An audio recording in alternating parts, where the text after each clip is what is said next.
Hello fellow gamers, Kevin J2010 here, welcoming you to the first dungeon in the game, the Skyview Temple. It is a one-floor dungeon, I think, and it's quite simple, very easy.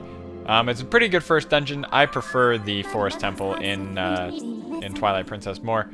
So yeah, Master, I have bad news. The aura of many creatures reverberate through this temple. As a result, I can't isolate Zelda's aura. You will not be able to track her here. Given the situation, I suggest you look around to see where we should move next. Well, pretty much, the only way to go is this way. The bird statues in here will not take you to the sky, but you can use them to save. And I will just say, like, they do all have names. Like, it's, well, they're just called bird statue. I thought they were called, like, temple entrance or whatever. Anyway, first place called Skyview Temple. Sorry, the last episode was kind of short, but I didn't really want to start the temple at that point. So, yeah. These spider webs, if you so much as touch a pixel of them, you will get caught on them. So you have to cut them out of the way. With the sword, it's really annoying to get caught in them, even though you've cut them up. As you can see, there's something going on there, but we can't go in there yet. Over here, there's an amber relic right in front of us. That's nice. There's the little spots on the ground you can get stuck in, and it really gets to me. Can I knock that down? Actually, what you can do, I think. See, and then you get stuck in the one pixel of it. You have to shake it. Can I know with some things later you can actually just like knock them off, but guess we can't get that one. Okay then, fine. I really wanted to get that amber relic so we have more of them, but I mean, if you won't let me. If you come in here, door's locked. Well, crap, right? What are you gonna do? Well, right here, as you can see, there's a place to find. So you just want to run up it. Oh, ow. I forgot you were up there, so you just kind of boink him in the head. Get up here and just cut him. Just cut him. And you don't have to use the slingshot for those. You can use anything that can hit them. I used the sword this time.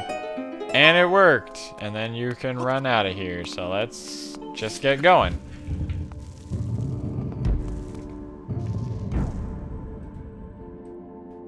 Alright, so here we are in the next room. Now, the new thing in this room is you see this sword thingy.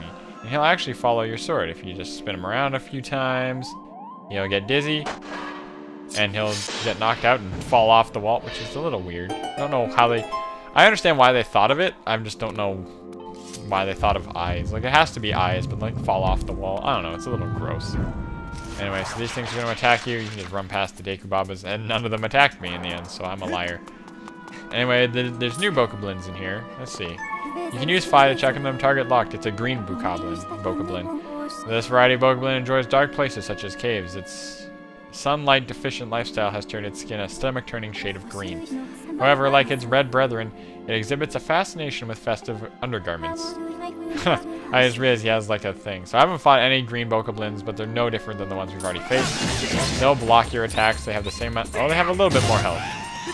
So the red ones take 3 hits to defeat, and yeah. So yeah, that's what Phi can do. You press down on it while on the Wiimote while locked onto an enemy, and you can look at them, similar to what Navi did in Ocarina of Time and what Tattle did in the Majora's Mask. And then I know they didn't do it for Twilight Princess, but then they did it.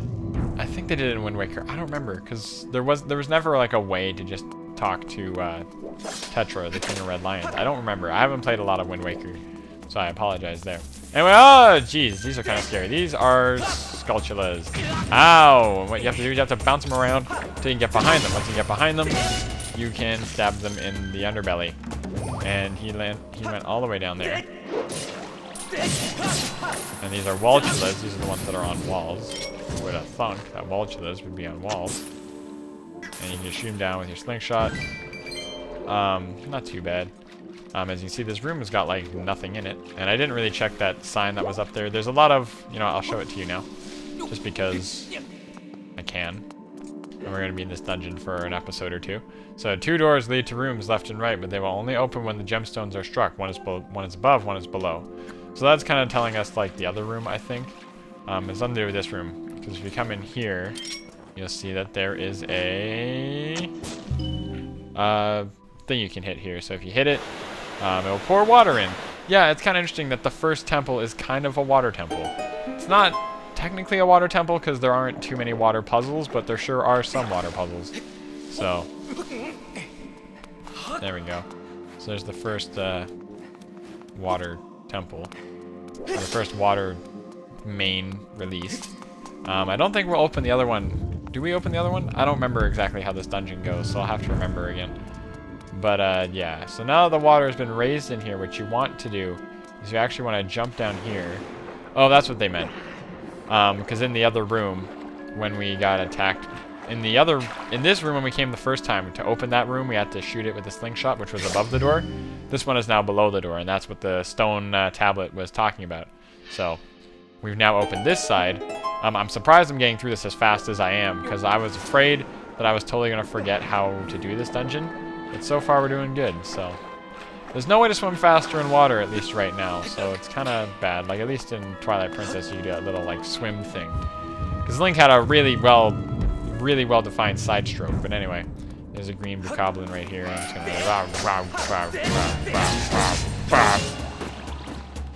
see, I hit him 4 times there. Anyway. Walchel is here again. You can't just knock him down, though, because he's all wrapped up in his thing.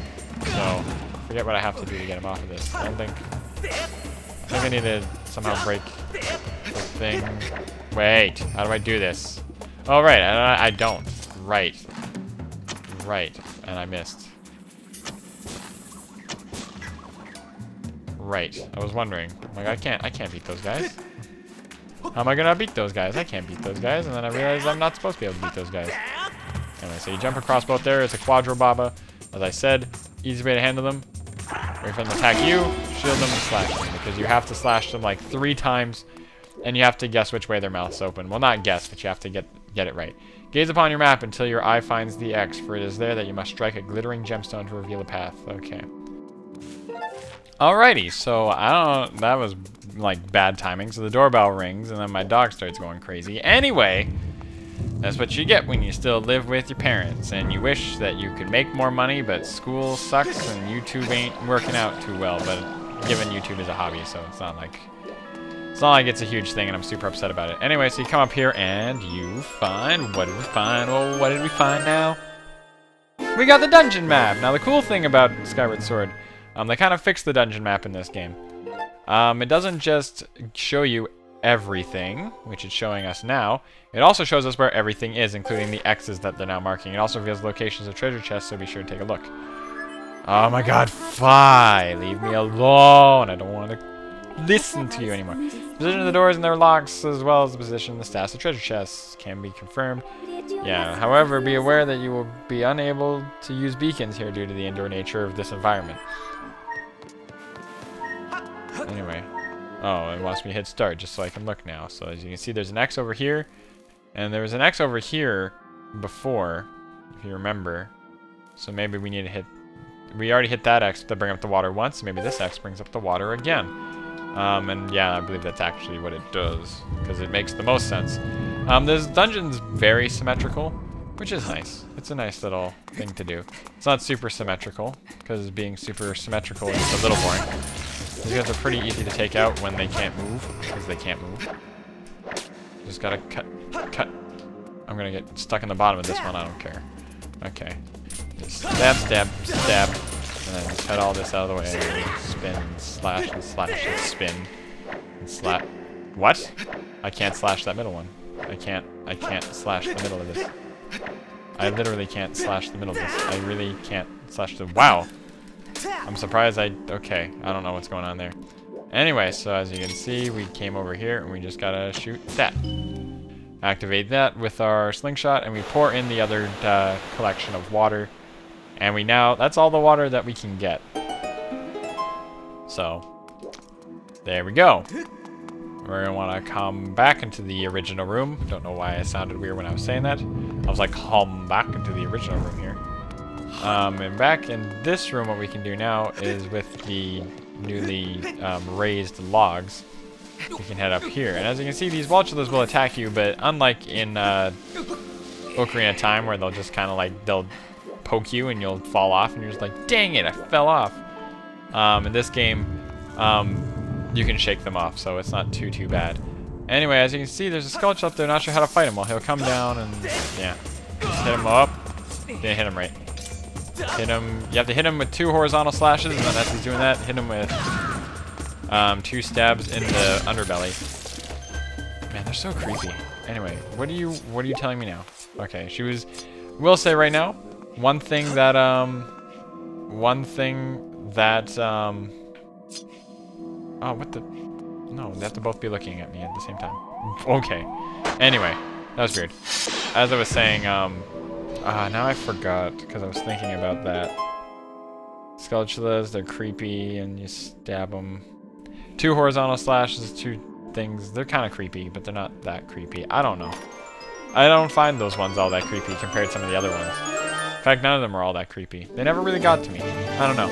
If I completely forgot what I was saying. Whatever I was actually talking about, I'm just gonna put some text on the screen saying whatever I was talking about. You've probably already read it by now. But jeez.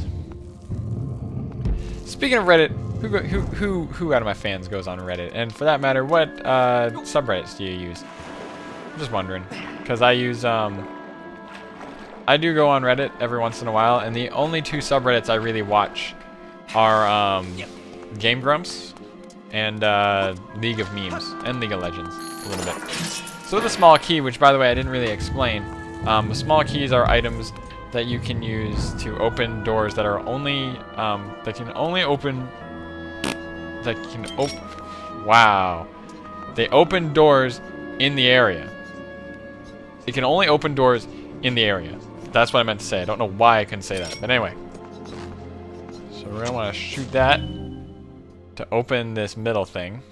This middle looks like a gigantic ceramic pot. A gigantic ceramic pot. So what we're gonna want to do is we're gonna want to just open the door. So now we've opened the door and oh jeez.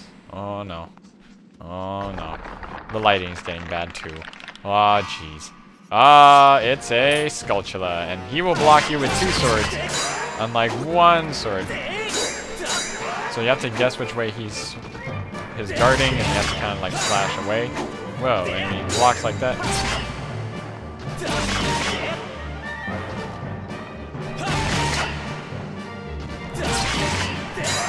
Oh, don't hit his guard like that. Or he'll get really mad. And there we go, I defeated him. That was a lot easier than it normally is.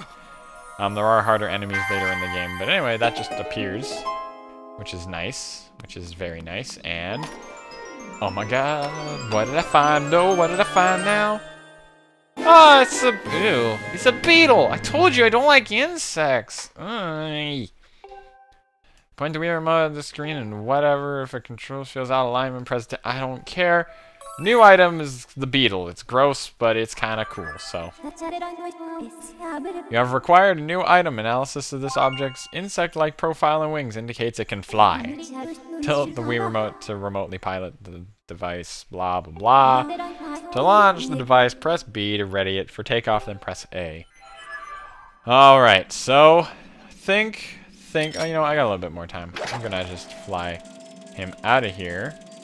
Because what you gotta do is you gotta find your way back out. And the easiest way to get back out is to use the same switch we used to get in, because it had to have relocked, right?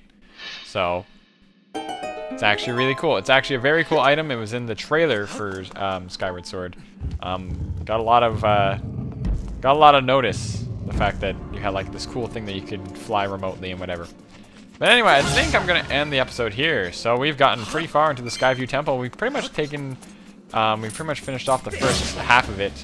So next time on Legend of Zelda Skyward Sword, we are going to use our hook beetle to help us do some stuff around the Skyview Temple. So I'll see you guys all next time. Thanks for watching.